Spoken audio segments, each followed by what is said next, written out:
یہ آیت کریمہ اپنے دامن میں اتنی روشنی اور اتنی جامعیت کے ساتھ دین کا خلاصہ ہمارے سامنے رکھتی ہے کہ ہماری روحیں وجد کرنے لگ جاتی ہیں۔ تو ارشاد فرمایا، بے شک اللہ حکم دیتا ہے عدل کا، احسان کا اور قرابت داروں کے ساتھ حسن سلوک کا، اور منع کرتا ہے بے حیائی سے، منکرات سے اور سرکشی اور تمرد سے۔ اور یہ اس لیے فرما رہا ہے کہ تم نصیحت پکڑو تاکہ تمہارے سینے ہدایت کے نور سے روشن ہوں اور منور ہوں۔ حضرت حسن بصری رضی اللہ تعالی عنہ فرماتے ہیں کہ اس آیت کریمہ میں اللہ نے کسی بھی امر خیر کو چھوڑا نہیں ہے، ساری خیر اس کا خلاصہ بطور حکم ہمیں ارشاد فرما دیا، اور پھر فرمایا کہ اللہ تعالیٰ جل شانہ نے کسی برائی کو نہیں چھوڑا جس سے ہمیں منع نہ کر دیا ہو۔ ابن عاشور نے لکھا ہے کہ جتنے بھی مفاسد ہیں، جتنے بھی گناہ ہیں، ان گناہ کی جڑ یہ تین چیزیں ہیں: بے حیائی، منکر اور بغی۔ اور ان تین چیزوں سے منع کر کے گویا سارا راستہ بند کر دیا گیا گناہ کا اور برائی کا، اور تین چیزوں کا حکم دے کر کے خیر کے سارے راستے کھول دیے گئے۔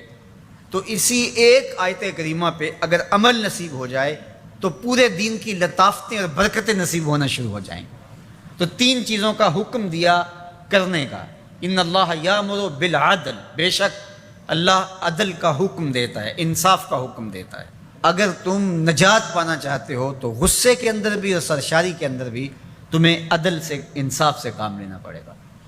تو ہمارا دین ہمیں عدل سکھاتا ہے، اور قیامت کے دن 7 اشخاص جن کو اللہ اپنے عرش کا ٹھنڈا سایہ عطا فرمائے گا، ان میں سے پہلا شخص حضور نے ارشاد فرمایا امام عادل، وہ شخص جو عدل و انصاف کرتا ہے، وہ امام، وہ حاکم جو عدل سے امور سلطنت نبھاتا ہے، کل قیامت کا دن ہوگا، کوئی سایہ نہیں ہوگا، اللہ اسے اپنے عرش کا ٹھنڈا سایہ نصیب فرمائے گا۔ روایت میں آتا ہے کہ قیامت کے دن جو بادشاہ ہوں گے، حکمران ہوں گے، ان کے ہاتھوں میں ہتھ کڑیاں ہوں گی، اور ان کو یوں میدان حشر میں لایا جائے گا۔ اگر انہوں نے عدل کیا ہوگا تو وہ ہتھ کڑیاں ٹوٹ جائیں گی اور انہیں جنت بھیج دیا جائے گا، اور اگر انہوں نے عدل و انصاف نہیں کیا ہوگا تو ان ہتھ کڑیوں کے ساتھ ان کو جہنم میں دھکیل دیا جائے گا۔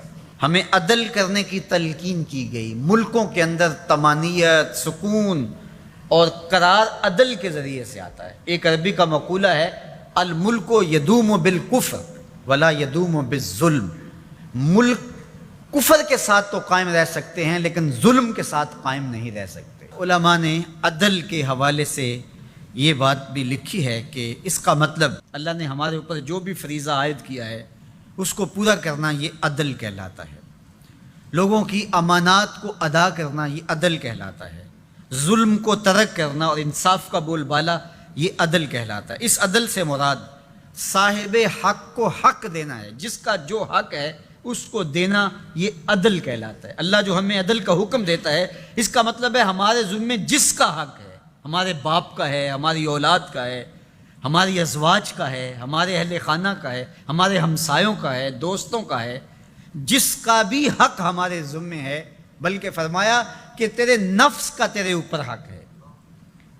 حدیث طویل ہے کہ حضور علیہ الصلوۃ والسلام نے فرمایا ان لربک علیک حقا، تیرے رب کا تیرے اوپر حق ہے، ولنفسک علیک حقا، اور تیرے نفس کا تیرے اوپر حق ہے، ولأہلک علیک حقا، اور تیرے اہل کا تیرے اوپر حق ہے، اور ایک حدیث کے لفظ ہیں ولزوجک علیک حقا، اور تیری بیوی کا تیرے اوپر حق ہے، فاتح کل ذی حق حقا، ہر صاحب حق کو تو نے حق ادا کرنا ہوگا۔